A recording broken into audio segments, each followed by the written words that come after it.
Hello, everyone. Welcome back to the 61st episode of Podcast Demastered. I'm Chelsea, and I'm here with Wade as always. And we're kicking off the month of October by talking about the brand new movie Hocus Pocus 2. 2? Yes. The sequel. Like, what? Yes. That's crazy. 29 years later, Disney brings us a sequel. It's kind of funny because this year has almost been this year of very strange sequels. I mean, look at Top Gun Maverick. Out of nowhere. Yeah. And then, the Halloween series is coming to an end finally. Do you think it's really coming to an end? All those, horror movies, it's always the last movie. Mm-hmm. Always. Until the next movie. Yeah, maybe for Jamie Lee Curtis, maybe. Maybe she's saying she's done with that series, but... Maybe. For now.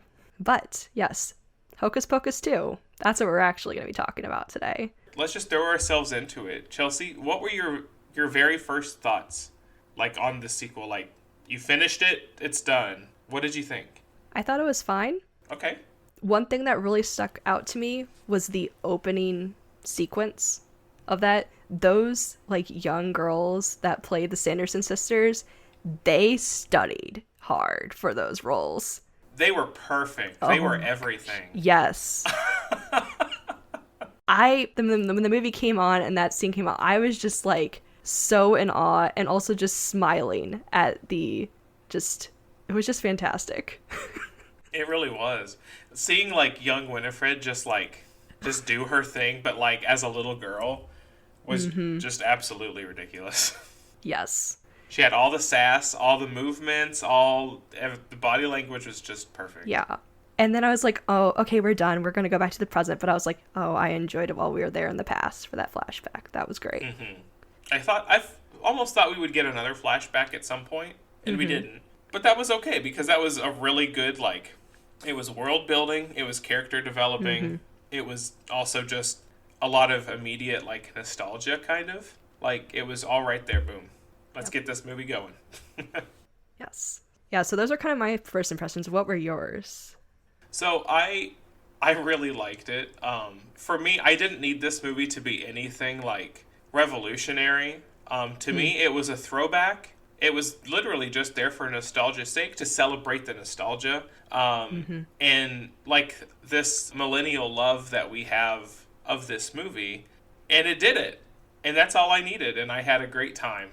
I know I've seen a lot of people online just say, this movie was, too millennial and stuff like that. And I was just like, well, good. Because this movie's for us. It's not for anybody else. I was going to say, who do you think this movie was made for? It was not made for the children of today. This is not a Gen Z movie. No. This is not a boomer movie. This is for us. We're going to take this, and we don't really care what you think about it. So, yeah. No, just funny mentioning, it's a millennial movie and stuff. And I feel like I am behind the times in the sense because I will admit I have only seen the original Hocus Pocus movie twice. And the first time I saw it was about 3.5 years ago. Blasphemy. I know. So when I saw it the first time, I was like, okay, it was better than I expected. I don't know, because I had no expectations going into this movie. It was always a movie I'd heard about for a very long time, and I just had never watched it. It was something my family never watched, and so I watched it then, and I was like, okay, I guess I understand where everybody's coming from. That's cool. And then I did watch it again recently, and I was like, okay, it was a lot more fun the second time, to be honest, and I enjoyed it a lot more, so... Yeah, it's it's just one of those fun Halloween movies that you can just enjoy. You don't have to apply a bunch of logic. There's not some heavy plot you have to follow.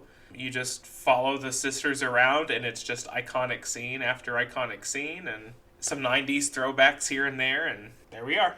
Well, and it's also silly in so many ways, but it also has its own nice world building as well in the original, and yes, very, very iconic scenes and characters, and so it was also very interesting to be what was going to happen in this sequel, this very long-awaited sequel.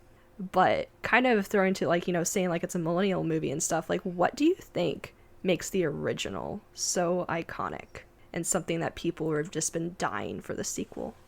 Well, I think there are lots of different parts to this, but the first thing I think that mattered the most is that this is one of those Disney Channel movies that was on all the time around Halloween on Disney Channel. And we all had our humongous list of Disney Channel movies growing up with. Oh, yes. But this is just one of those ones that we only got to watch it at this time of the year, and they played it a lot. And we watched it a lot. And we were like waiting for the next time. And really like the cast is great in the movie, but it's just the cast is nothing without the Sanderson sisters as well. And just seeing those three just be ridiculous and there was enough darkness to where you can let yourself at that age be a little scared. But they always pulled back just in time. Like it was like, but remember, this is a Disney movie. So there was lots to laugh at, but at that young age, enough to be like anticipating and stuff like that as well. And so just growing up with that year after year after year and hearing, I Put a Spell on You so much. And those iconic dance moves and stuff like that. Yeah. It's been such a part of the holiday for us. I think Disney's really good at that too, having these certain movies that just people want to go back to for a particular holiday all the time, and this is definitely one of those. Absolutely. I wonder when we're going to get Luck of the Irish too. Oh gosh. Actually, is that a thing? Maybe that's a thing. I don't think it is, but oh man, that would be wild.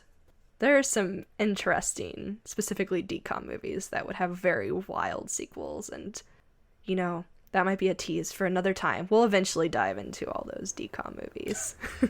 We do need to. Yes, you're right. Yes.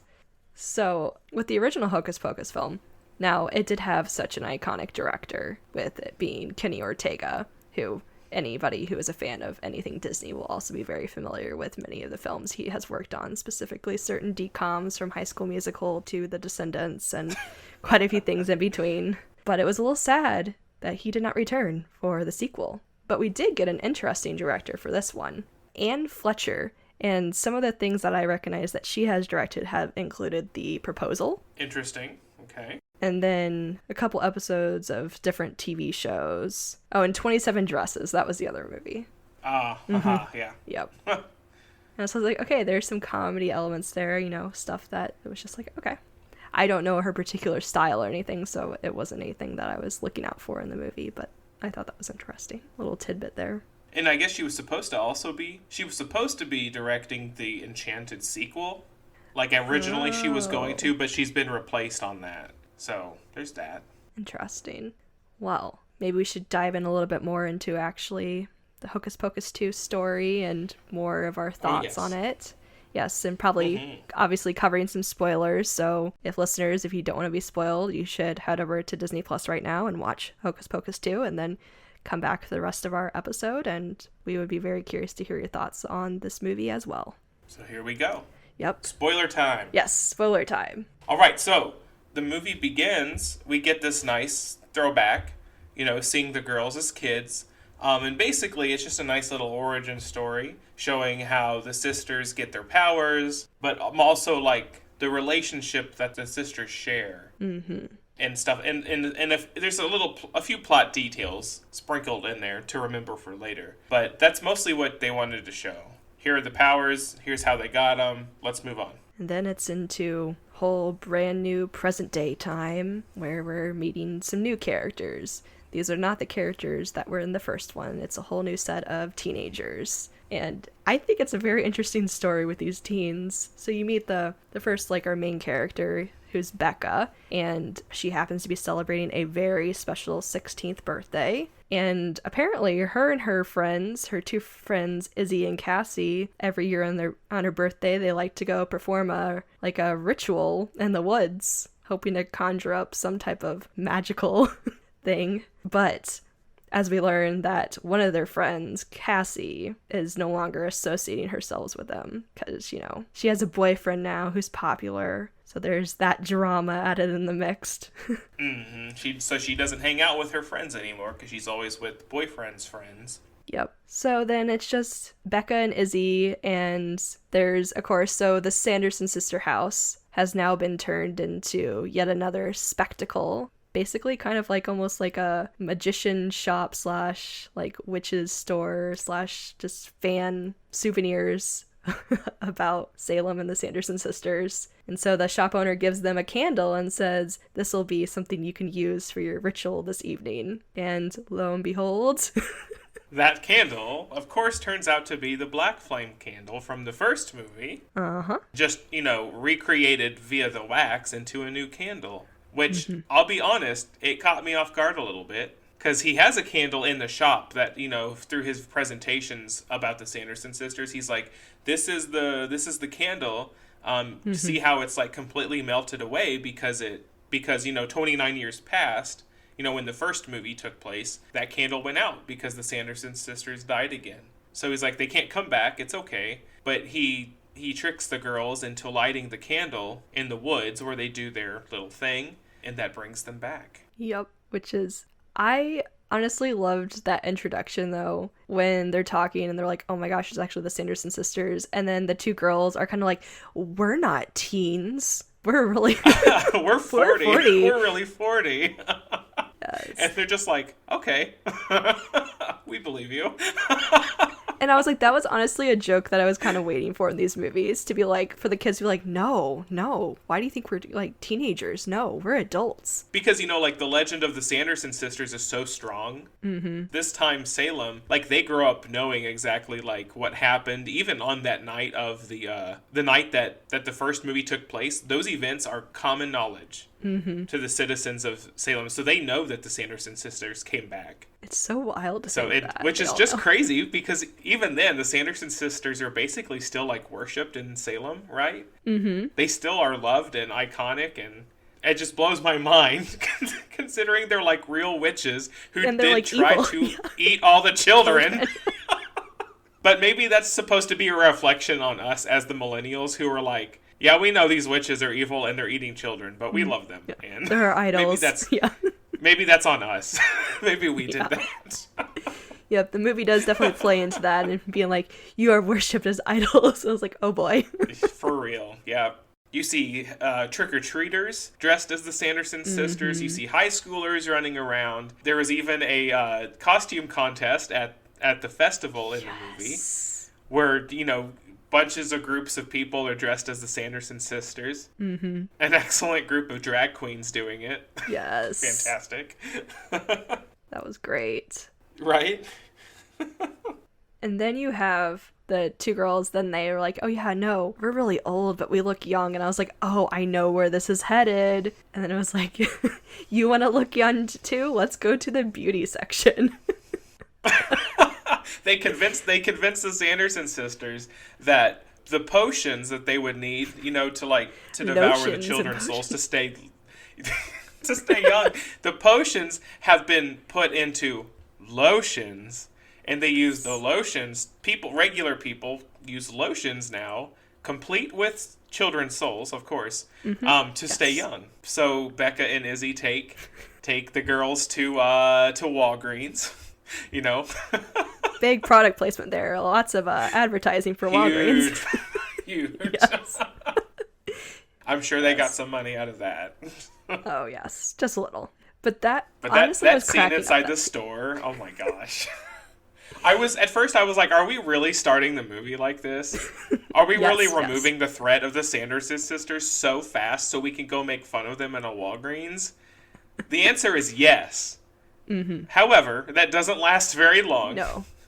And we get the old Sanderson sisters, terrifying as they are, in full vengeance form at that, back. Mm-hmm. Something they say very quickly, like, we're not being tricked by teenagers again. If we see a teenager, we're going to kill him. Mm-hmm. And then that prompts the girls to be like, oh yeah, we're totally adults. Continue eating those face masks and whatnot. Gross. Yeah. She's like, it's raspberry. It tastes so good. And then, because Sanderson sisters are witches, so, after they're done with silly nonsense, and then, onward to vengeance and eating the children, they had to fly on their brooms. That was... Or their take on what a broom is. Winifred gets her classic broom, but that was the only one they had, so... So, of course, it has to go to her. No one else can touch that. Oh, no. Which other one was your favorite? Oh, come on. You have to take the Roombas. The Broombas, you mean? Oh, sure, yes, yes. The Broombas. The Broombas. Best way to get around. And hey, they play an important part later for them. They so do. She They made really the do. right choice. That Swiffer doesn't do nothing, but those Broombas stole the spotlight. Yes, they did. Oh, there's just so much. And one of the things that happens later is, you get the musical numbers, which actually we skipped to that. There was a musical number when they come back. Right when they come back. Right when they come back. The second they come back, they realize they're alive. And boom, straight into the musical number. And the girls are sitting there watching it just like, what is going on? Who are they performing for? And we were watching it, and she asked, like, who are they even performing for? And I went, me. And then Sarah pops up behind him and is like, you. And I was like, okay, here we go. All right. Yeah, it's speaking to you. Oh my gosh. No, that scene was too much for me. I was like, oh wow, we're starting with a bang. I was like, oh no, I wanted to wait for something later on, but I'm glad you enjoyed that. But we did get one later on. We got like a real one later Yes. on, so that was good. Yes. That was good. I was curious to like what song they were going to choose to try to make it even on par with You Put a Spell on Me. How do you think they did? I don't know. I didn't like it as much. I honestly thought the music was like overproduced and they were almost trying too hard to me. For sure. 30 years makes a huge difference in all of that stuff. Mm-hmm. And yeah, I knew it. I didn't expect it to be better. I thought it was fine. What was it? Oh gosh, what is that song called? OMG, I'm totally blanking out now. Yeah, for real. One Way or Another? Well, yep, that's it. Yeah, okay. I'm actually surprised we didn't get like a callback or have a little bit, from the original film. A little bit, but we did get to hear Come Little Children a few times. Yes. Like vaguely in the background, Mm-hmm. And I appreciated those little throwbacks. I liked that. Yeah, you're right about the Come Little Children, because in the beginning, when they're in the flashback scene, that's how they get called to the woods. Right. And they were about to get eaten by the other witch. Mm-hmm. Which was interesting because she also alluded to stuff that happens later in the film when she was like, I'm the only one left of my coven. Don't ever use that power strengthening spell. Oh, I didn't think about that. Yeah. Oh, full circle. Mm-hmm. Crazy. Oh, we didn't say what the Sanderson sisters are after yet. Besides Children's Souls, yeah, they changed their plan. They know they can't try the potion. They know that there's not enough time for that. Nope. So what they want to get revenge on the mayor of Salem because he is an ancestor of the Reverend who basically banished the girls from their little village. Mm-hmm. So they just wanted to get revenge on him, but instead of the souls to live forever, they're going to cast a spell out of the book, which basically empowers a witch to their fullest. But they were forbidden from casting that spell by the witch who gave them her book, saying that it basically will only end in disaster. Mm-hmm. So don't do it. And they didn't do it for such a long time. But then when he's just like, well, the only way we're going to stay alive is if we just become so powerful that this curse can't re-kill us, basically. Yeah, she was done being patient, not using it. She wanted results now, and that seemed the best option. She sure did. Mm-hmm. And well, of course, tying into, we haven't heard from their friend Cassie in a while. So Becca and Izzy are the ones running around. And of course, Cassie happens to be the daughter of the mayor. Of course. Yep, of course. So then she gets looped back into everything. And they make up and they're friends again. Mm-hmm. And from there you get your dance scene in there. Yep. Or your song scene in the middle there. And you get some callbacks to some of the costumes from the first one. Like you see like the Madonna costume sure of from the mom and everything and all the dance moves.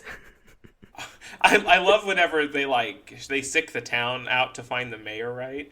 And they're all dancing through the streets, but they're dancing so slow. Yeah. And the witches are just like, why is this taking forever?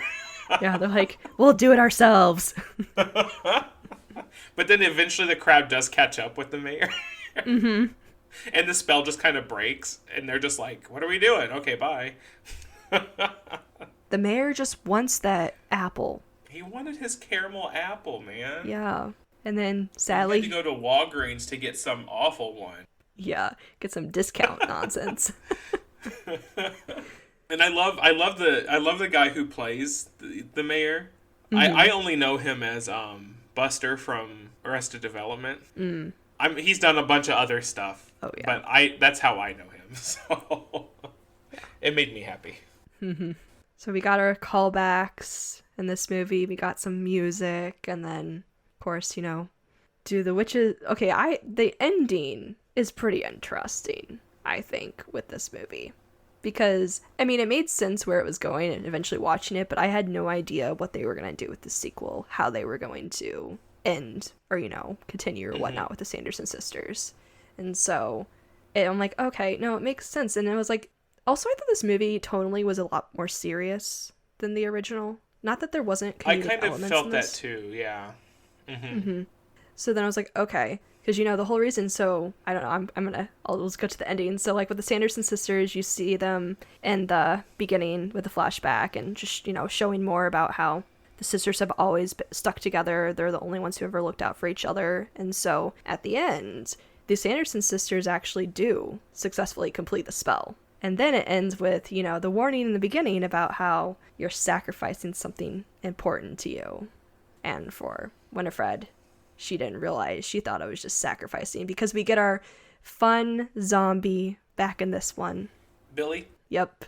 Good old Billy. Yep. Which I love how they were like, excuse me, we were not together. It was a kiss. A single kiss. Yes. So that's not what she ends up sacrificing. She realizes for that power, she ends up sacrificing her sisters. They disappear forever. Which was actually really sad. Yeah. Like, from that moment until, like, the end, like, that movie really took, like, a 180 on, like, the perception of the witches. And Winifred immediately, because, we haven't even mentioned this yet, but Becca, the main character, she's a witch. Yes. And she slowly starts to find her powers throughout the movie. And at the end, Winifred's book actually turns sides and goes to Becca, because the book also didn't want Winifred to cast the spell. So when they did, the book was kind of over her for not listening and stuff like that. So the book goes to Becca, and Sarah and Mary disappear. And Winifred realizes, she gets a full, like, realization moment of, oh, cool, I have all of this power, but, like, my heart has broken, and there is no reason for this power to even exist anymore without my sisters. She begs Becca and the rest of the girls to find a spell, any spell, that will undo her spell, make everything back to where it was, and so on and so forth. And she begs Becca. And it was actually kind of a sweet moment, I thought. I just kind of seeing those emotions flip-flop immediately. Oh, yeah. Once she realized what she had done, she's like, oh, that's not what I wanted, so take it all back immediately, without remorse. Like, just go.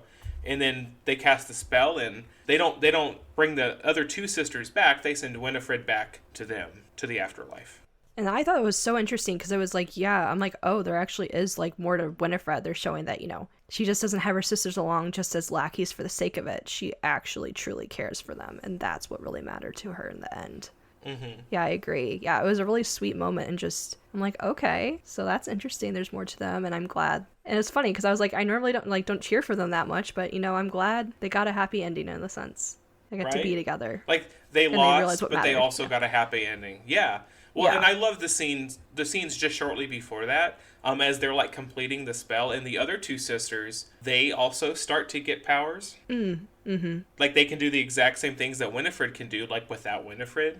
And there's this really small scene, like, really small moment, where Sarah, she starts to stand up for herself. And she's like, well, you aren't in charge anymore, because we're just as powerful as you, and maybe we're just not going to take that anymore. And Winifred's just like, don't be stupid, go find the kids. And Sarah's just like, okay, right away. Yeah. Like, falls immediately back into place. But you get that little bit of pushback, and then right back. Yeah. It was nice to see, but that's not what this is about. So we got to go finish the movie. Yeah. So yeah, so Sanderson sisters are defeated, but they are also reunited. So. Yeah. And then, of course, so yeah, our main teens now has Becca has created almost her own new coven. So it's a new coven in Salem. And then the movie, that's it. Until, yes, the credits. Which, honestly, we actually forgot to mention that the shopkeeper, Gilbert, We didn't Oh, reveal that. crud, yeah. He knew what he was doing, which I thought was an interesting callback, that he was claiming that he was one of the kids that was there trick-or-treating on Halloween night when the Sanders sisters came back. Yeah, like And he was obsessed with them. he saw the sisters and he saw them like die at the end of the night, and he just wanted them to come back, and he planned all of that, and he got his wish, but then sisters absolutely flipped that around on him. Yeah, careful what you wish for. It's not going to be how you think it is. Yeah. Well, I don't know. He learned his lesson because it's a Disney Yeah. movie, of course. But wow, like legit, he was almost the downfall of the world and all of its children. So that would have been a problem. Yeah. Gosh. Thanks, Gilbert. Yeah. Thanks for creating, that black flame candle. And, so yeah, we thought we were done with that. But of course, what's a movie without a post-credit scene? So then we see the inside on the shelves of Gilbert's shop, and look at that. There is a box for a second candle. Dun dun dun. So maybe third movie someday. Which I kind of hated, that it was expected to have something dramatic, but I almost thought it was going to be with the cat. I thought the cat was going to talk or something for some reason. Yeah, they were very heavy on that cat. Because, it's a black cat, of course. And everybody's like, oh, it's Binks. But no, Binks is dead. Binks is gone. Just a black cat. What was the black cat's name? Oh. It was something Halloween related. Yeah, I don't remember. Cobweb. Oh, okay. Cobweb, yeah. Cobweb. But I was like, there's no way it can be Binks. And I'm like, that defeats the purpose of what happened in the first movie. So I'm like, but maybe it could be references to something else or something. But no, it was another black flame candle, which it was like, okay, whatever, just make it a goofy ending. But I feel like if there is another one, it kind of defeats the purpose with like showing this movie was a lot of character development with the Sanderson sisters and realizing that magic and getting more powerful and living forever is not what matters. And that whenever realizes it's just the sister love. Maybe they're brought back in the third movie in another 30 years or whenever, and they're like good witches now, and they want to do good things, and everybody doesn't die, and no children get eaten, and life is good, and they never die again. The end. Look, No, it's because they come back as teenagers in the modern day. Oh no. And so they have to suffer the consequences of living as a teen. For eternity. Oh gosh. That would be something. Yeah. I'm like, I shouldn't joke about it. Let's not make that a reality. No. We don't need to manifest that, Chelsea. Yeah, no. Moving on. Yep, so. But the credits did give us a real version of the first song that the sisters sing in the movie. You're right. So that was kind of, it's like, a little during credit entertainment. Little recording so that was session. fun. Yeah. Oh, the little record. I love the recording session. Yeah, it And was at the fun. end, she's just like, lunch! Yes. I always love it when there's those fun scenes like that at the end of, like, the credits. Oh, yeah. So overall, I know I said that it was fine. Yeah. It was good. Like, I didn't love it. I didn't hate it. It was fine. I have no hate towards it. So that's where I stand with it. Just we have another movie to watch during Halloween every year. There you go. To go along with my 20 rewatchings of Nightmare Before Christmas. Yep. Do you have any other final words about Hocus Pocus 2? Well, I was almost expecting the actors from the first movie to show up somewhere. Yeah. Maybe not necessarily as those kids grown up or anything like that. Just as some cool cameo or some background shot or something. Or even by name. They didn't mention the names or anything like that. Which, not that they're important, I suppose, to the overall story. But I just, because it's Disney, because it's Hocus Pocus, because, they're bringing everybody back. I expected them to throw everybody in some way. Even if it's just the actors themselves. True. But they did not. At least not that I know of. No, I didn't see anything either. But no, I love it. It was a movie made for the millennials, and we got what we wanted, so hey. Yep. There It's we only go. an hour and 40 minutes, so if you haven't watched yet, just it's not too much of your time. It's just some fun time on Disney Plus. It's worth it. So that was our episode on Hocus Pocus 2. We hope you enjoyed this one. I just want to mention, so the whole month of October, we're going to have some other fun-filled, spooky-like episodes planned. We post on our social media. Our next episode will be about Scream Queens Season 1. Absolutely Yes, spooky. yes. We're going in strong on this one.